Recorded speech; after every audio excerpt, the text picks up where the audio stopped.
important too to note. The active ingredients in this one is N-alkyl, dimethyl, ethyl benzyl ammonium chlorides, 0.25%, and then N-alkyl, dimethyl benzyl ammonium chlorides, 0.25%, and then other ingredients. So I don't even know what those things are, but I can tell you it supposedly kills a lot of stuff.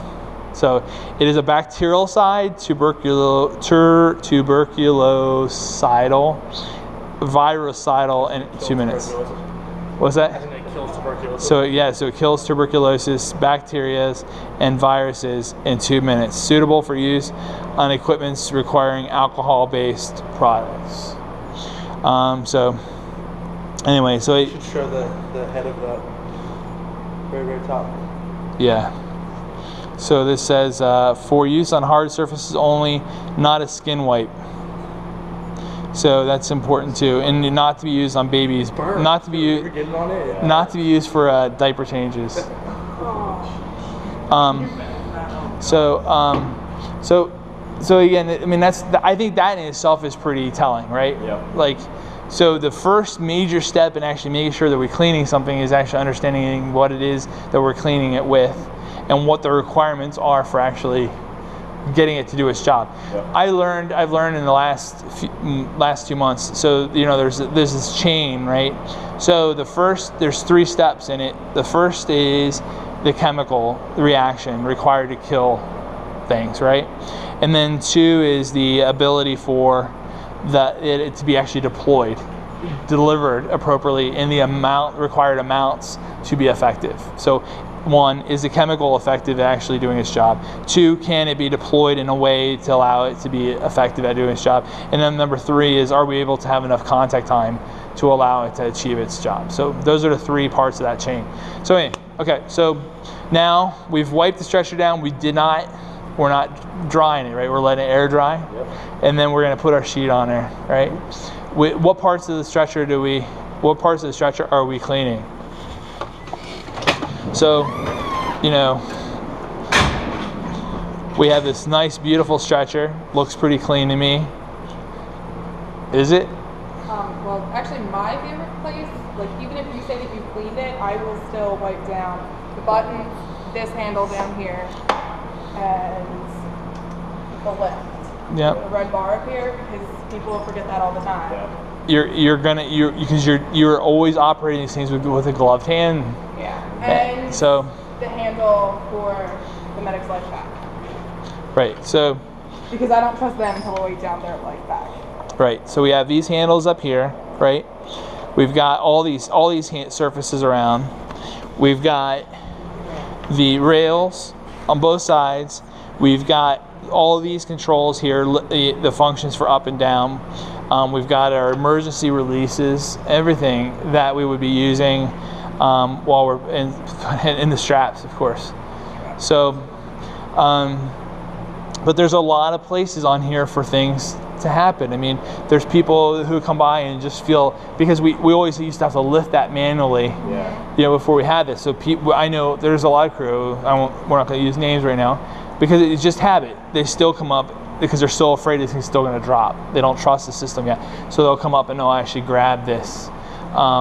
So basically, I guess what I would suggest is that every single part of this, as much as you possibly can, and again, like we talked about earlier, it's just being reasonable, right? Like every reasonable part of this that you can physically reach, get it and clean it. So now while the stretcher is out, we can put this down on the ground, clean it, and then we can reload it back in here if you want to, just to hold it into a spot. And then here we want to just go, from the top down, right? Not from the bottom up, from the top down. We want to, those rails, what we've learned, the rails are actually pretty big prime contact points and infectious or cross-contaminating points, just simply by the fact that people actually, they're always holding on to that during transport. So there's, so those very seldom, as everything I've read and all the literature reviews, those are prime suspects. The handles on the door handles, you know, the benches, the counter surfaces. These are huge. But obviously, we already talked about this earlier. The biggest prime candidates are these handles. They're here, and I will say I probably am guilty as charged too. I mean, how many times I've never really taken time to clean these. I think I'm like the only one that doesn't. Right, and people are like, "What are you doing?" Yeah. You know, and you think about that. I mean, it's what a culture change we're looking at, right? I mean, this is. We clean door handles. Why would we? Oh, right. Door handles? Exactly, but how do you get in the ambulance? You have to touch this, and you know you haven't taken your gloves off yet because you're still in a patient care mode. The oxygen cylinders, you know, the controls on the oxygen cylinders, the valves. So, what are some other things that you think that we probably could do a better job? The push button controls, like the light controls. The light controls. There's at least 3 or 4 in there. Right. 4. So we have those. We have our oxygen on, our suction on controls, right? We have, and this is just in the back, right? Yeah. We've got the monitor. You know, usually in our case, you know, we're BLS here, but our ALS providers that we work with, can we do them a service by helping them by wiping the monitor down when we get a chance? Probably. Yep. You know, they're designed to actually be exposed to elements and to be clean. So, you know, we can always think about doing that as a service to them. Their leads. The leads are huge. You know, I will tell you, I'm very proud of most of the medics I see. You know, they wipe the leads down before they repack them. But again, you know, does it hurt to have it wiped down twice?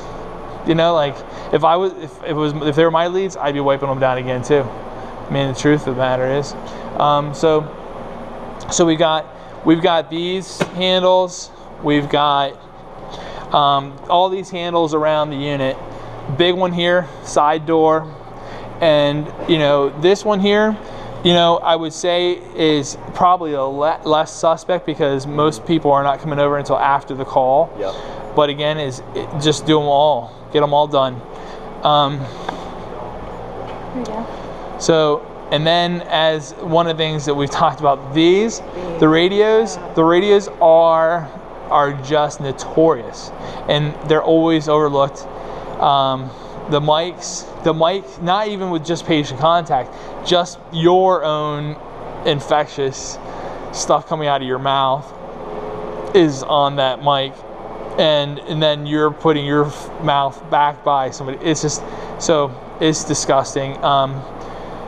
Steering wheels, and then we can go peek real quick at the driver's phones, our own phones. Right. We have. Inside the ambulance, I mean, we've got our computer, right? We've got radios, we've got scanner, we've got lights, we've got sirens. You know, I will tell you as soon as I help you when I'm in a driver mode, as soon as I put you guys in the back and you guys are loaded, you know, I strip my gloves off. I go in the side door, I throw them in the trash, and then I come back around. But that doesn't mean I'm not reinfecting something. I just reinfected myself because I closed that door. I go back around. I close the back doors, which we just touched with gloves. Then I come up here, and I touch the door handle here. So I think, well, we're good because I didn't have my gloves on. But then I go in here and I get on the steering wheel. I pick up my mic, I report to Fireboard, and I'll put us back in lights and sirens.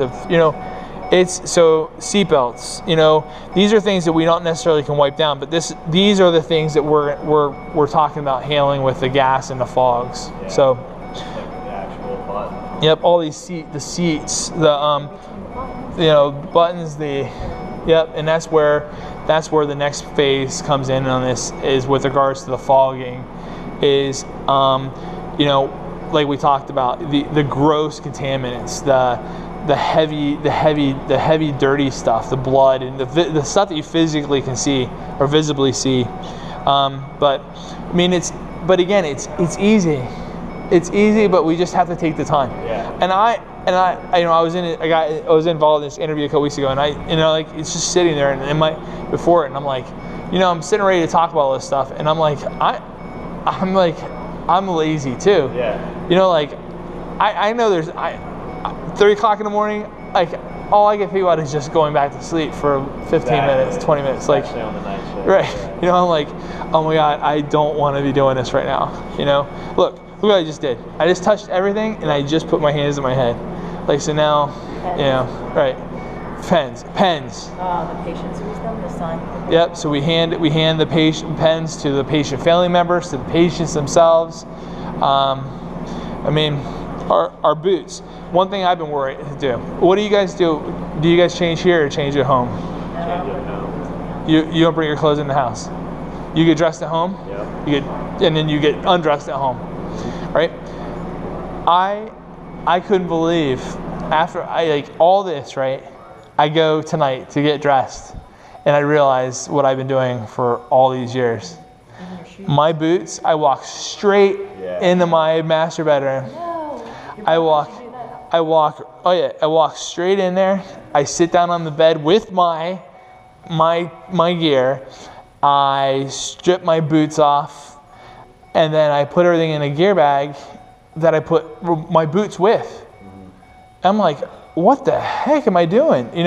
But again, this is like, I've been doing this for. I'll be honest, I get lazy with it. But I wasn't even really thinking about it. Yeah, I know, you don't think, yeah. Yeah, so again, this comes down to we have to be reconditioned to really think about these things more.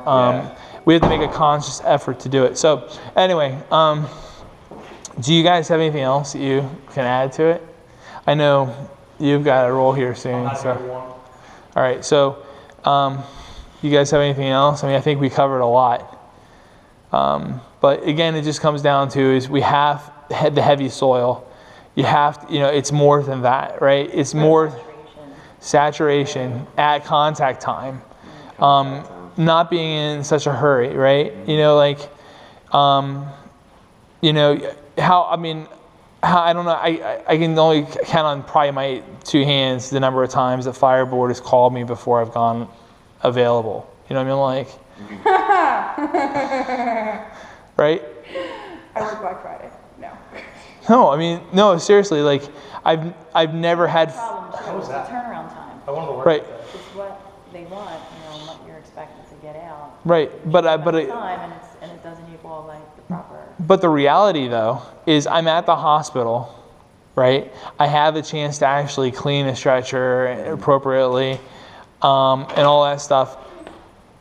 Now let's think about another practice that we have before we forget. This is something I was to talk about too. One of the things that we've come across in actually looking at the fogging systems is one real bad habit is we have these first in bags. What do we do with the first in bags? Put it down when the first one. First in bag goes everywhere with us, right? It goes on the highway with us. Well, it goes in the patient. It goes in and on the car accidents. It goes in the car with us. It goes in the patient's homes. Goes on their beds. Goes back on their carpet. It goes on a stretcher. And then we work all this. We do all this work to clean the stretcher, and then we take this bag, and we throw it right back onto a clean stretcher. So these, and these are all things that this whole stigma of we're dirty people and we don't want to say anything because we don't want people to think we're dirty. It has nothing to do with that, because you can live in the cleanest houses around. It's just a matter of practice. It's how much time have you really taken to think about what we do? How many times what we just thought about, what I came up across tonight. I always thought I was really good about keeping my family. When I worked in the trauma center, I always made sure that I get dressed. I always brought clean clothes and I always, everything in the locker room. But that was, what that was? Because our nurse manager never allowed us to wear our scrubs to and from the hospital. We always had. That was her thing. Yeah. Dave and Nancy both. They never allowed us to do that. It was, they didn't want us wearing scrubs in public. They wanted us to make sure everything went there. They paid extra to have our scrubs personally washed. They got rid of us having personal scrubs. We all went to hospital-based scrubs so they can actually clean them and make sure there was clean scrubs for us to put on. That was a conscious effort, and there was administrative decisions. There were finances that were made, commitments that were made. But anyway, these are all things. I mean, I know better, and I still know I need to do even better. I need to make a conscious effort to really think about that stuff. Flip-flops. Yeah, I just strip naked out in the yard and just walk in. Hey, honey, I'm home, right? So Whatever makes her happy. Hey, whatever makes her happy, right? Yeah, hey, kids, sorry, close your eyes. Anyway, thanks, guys. I really appreciate it. So I really do. Thank you. I'm really thinking more about this now. Just got to take the time. And that's Ethan, that's one of the biggest things that we're coming across is that people are like, how much time is this going to take, right? We just learned there's solutions out there that it'll work in 2 minutes, okay? But how long, you still have to go by and remove all the heavy soil. Yeah. So it's 2 minutes plus. So, but how long did it take you to remove the heavy soil? So let's say it took you 10 minutes to do that, to wipe that down. Now you gotta go back over and do another 10 minutes of actually now in letting it sit, plus 2 minutes on top of that. So however that works, it ends up being probably like 14 minutes or whatever, 10 minutes plus however many minutes after that. So you're like 14 minutes. You really should be spending at least probably 24 minutes alone just in that cleaning process. Which is ridiculous in itself. Well, but that's, I mean, you could probably do it quicker, but you can't rush the disinfection part. Yeah. That's what we really need to think about. It doesn't matter if you're Speedy Gonzalez and you're like, flying through here and I'm the fastest cleaner in the world. The disinfectant time contact time doesn't change. It still stays the same. This is the part where we do the fade out and it goes, well, there's a better way. Right, no, but this isn't a better way. This is you still have to do all that first. Okay.